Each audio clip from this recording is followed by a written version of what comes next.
What is the single most you'll understand it when you're older thing? That the quality rather than quantity of friends matters.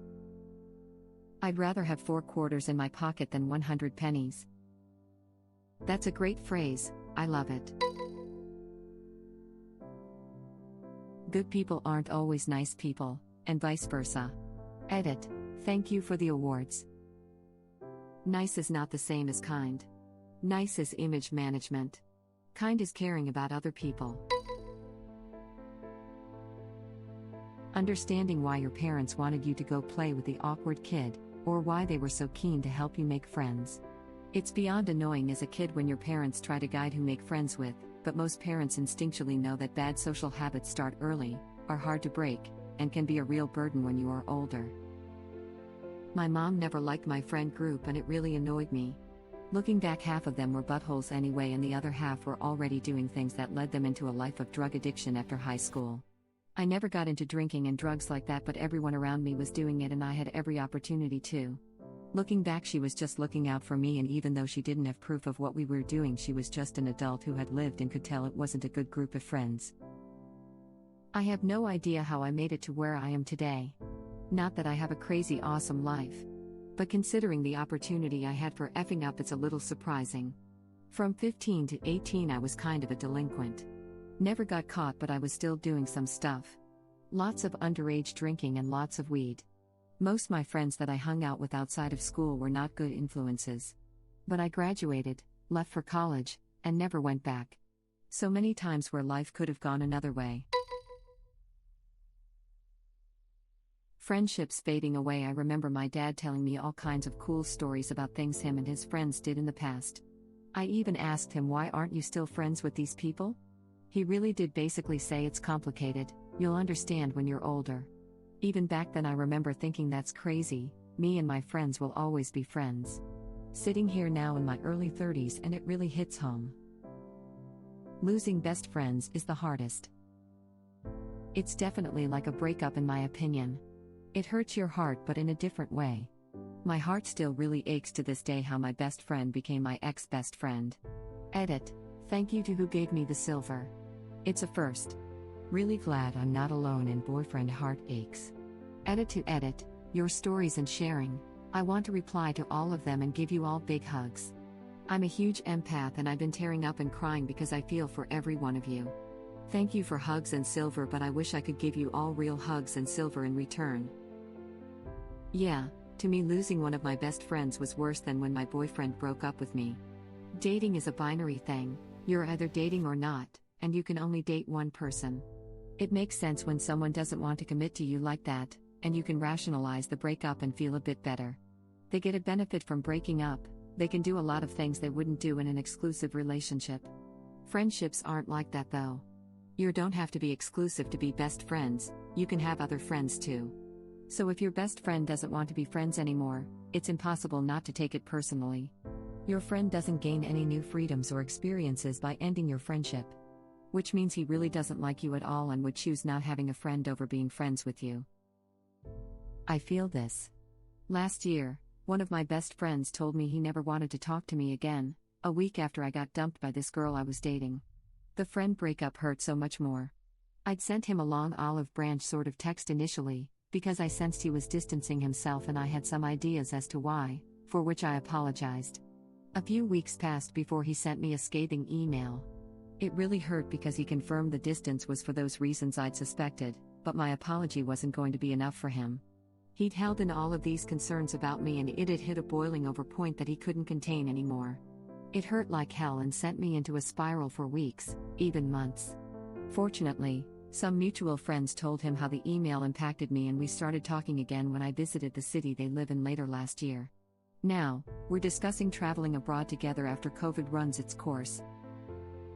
Strong friendships can do that, but even stronger can find each other again. I didn't talk to my best friend for a year and a half. We had lived together and he got a girlfriend and everything went off the rails, culminating in them moving out, refusing to pay months of rent, and a ton of drama. I thought I had lost him forever. But we did end up friends again. During that time, he broke up with the girl and realized the mistakes that relationship caused him to make, not just with me but lots of friends and family members. Some trust is gone, but we've been working on fixing it. We don't live together anymore, but we hang out at least 5 to 6 days a month. It will probably never be the same as before, but some friendships are salvageable if everyone involved wants to salvage it.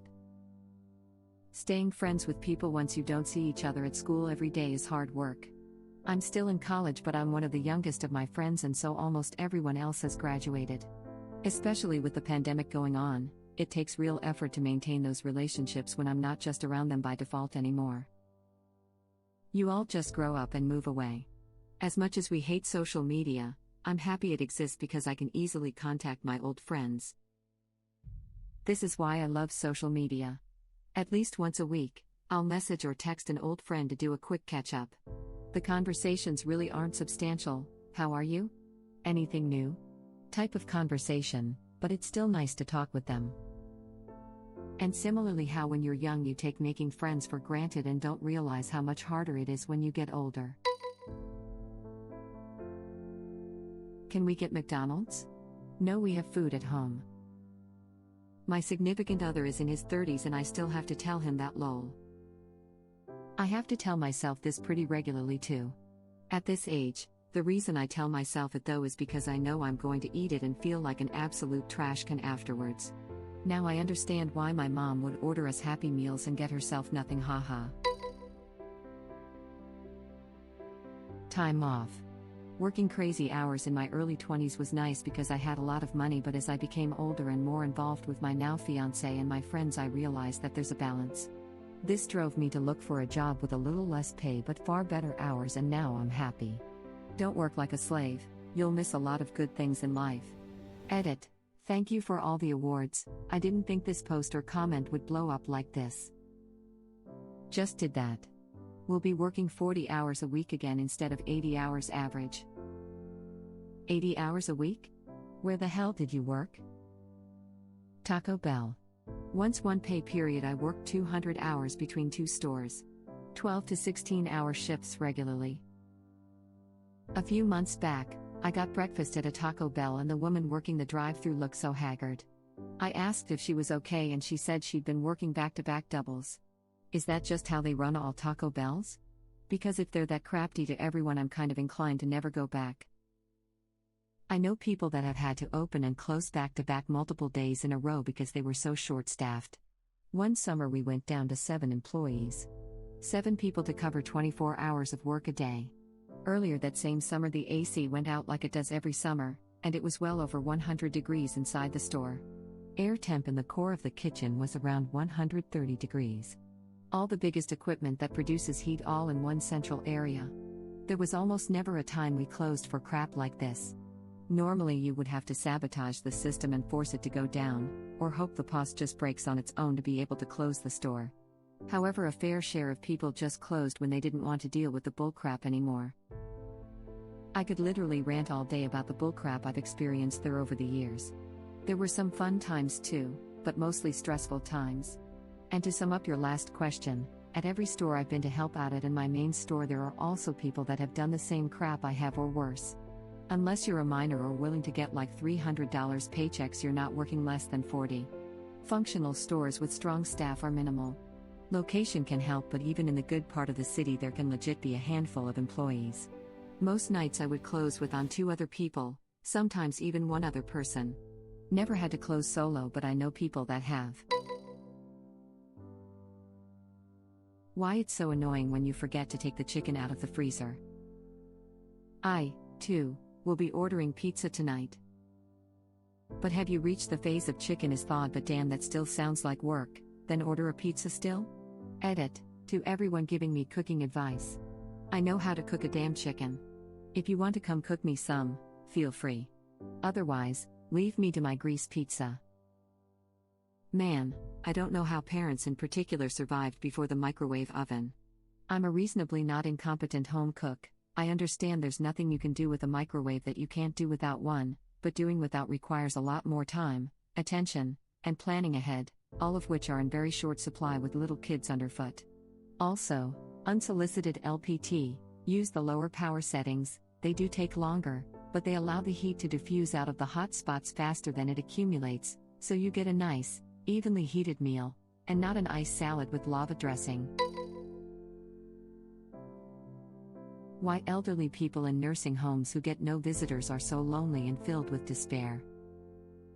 We had to put my mom in a home because we physically could not care for her anymore. She didn't want to be there and we didn't want her to be. But there weren't any other options. My dad was there every day until he got sick and died. My sister and I stopped in a couple of times a week each. The last month of her life I was there every day. I hope she knew I did the best I could to take care of her. I'm sure she did. The most valuable thing you can do is give your time, and it sounds like you did exactly that. She definitely knew, part. The quiet, boring, simple times are the best. Everyone's fed, happy, healthy, chill, napping. These are the good times. Very true. It is possible to do everything right and still fail. Don't let it consume you. Pick up the pieces and move on. I had to learn this after a project that I was on for 3 years was sabotaged and crap-canned. I did some amazing work, and poured my life into that project. In the end I had nothing to show for it. It put me in a real slump for a few years. I'm still trying to pull myself out of it without becoming a cynical and jaded butthole. Data learned this lesson from Captain Jean-Luc Picard. And so did I. Wow. Thanks for my first awards. For people still wondering, the episode this occurs in is S2E21, Peak Performance. I actually learned a lot of life lessons from Star Trek. Picard taught me how to see both sides of an argument. Picard taught me to respect all cultures even if they seem irreconcilable with your own norms. Picard taught me to be mindful of all possibilities. Picard taught me the importance of truth and honesty. Picard taught me how to stay optimistic even when all seems lost. Riker taught me the correct way to sit down on a chair. Riker also taught me how to assert dominance purely by standing like a Chad with one foot up on something. Tasha Yar taught me how to seduce an android. Thank you for saying this. My unit was closed after 20 years and it has been a struggle. I try to focus on the people helped, things learned, and to find something else that gives me the same thrill. Or maybe comparable thrill. Sleep is no punishment, it's a gift. Yup, I used to dislike nap times when I was in kindergarten. Now that I'm older, I wish I could take a nap here and there during my work days. Naps become a gift at about the exact point in life when you get to set your own bedtime, but still have a set time in the morning when you have to wake up. In kindergarten, I was always well rested since my parents guaranteed I got 10 hours of sleep a night, or whatever it was at that age, and I had passed the developmental point where I needed a nap to tide me over until bedtime. Nap time was just lying on the floor in excruciating boredom. Today, though, a nap is a great way to deal with the fact I really should have gone to bed at least an hour earlier than I actually did. Time, wasting time, and how time flies. It's mid-December and I'm saying to myself, what the heck, it's been 9 months of COVID and I can't believe this year is almost over. As you age it seems to go faster and faster. When I was younger I felt like time just dragged on some days. I can remember when I was school age, the year seemed to drag on forever, and then when it did end we had the 6 weeks holidays. 6 whole weeks. With hour upon hour of sunshine, towards the end of it school was but a distant memory. It felt like it would never end. Of course it always did when September finally arrived. Now I work at a school and it's terrifying how quickly we blaze through each term. Those same holidays are over in a flash. I think it's because now I'm older I'm consciously worried about making the most of the time off, not wasting it. When I was young the biggest worry was whether my friends and I would play in the woods or on the fell that day. Time wasn't a worry, we thought we had all the time in the world. I think it's other stuff too. Like the older you get, and the more responsibility you get, more crap needs to be done. So it's always a feeling of this is when this needs to be done or this is when I can expect this to happen. You, for most adults, know exactly what you'll be doing after the holiday. Things need to be prepared.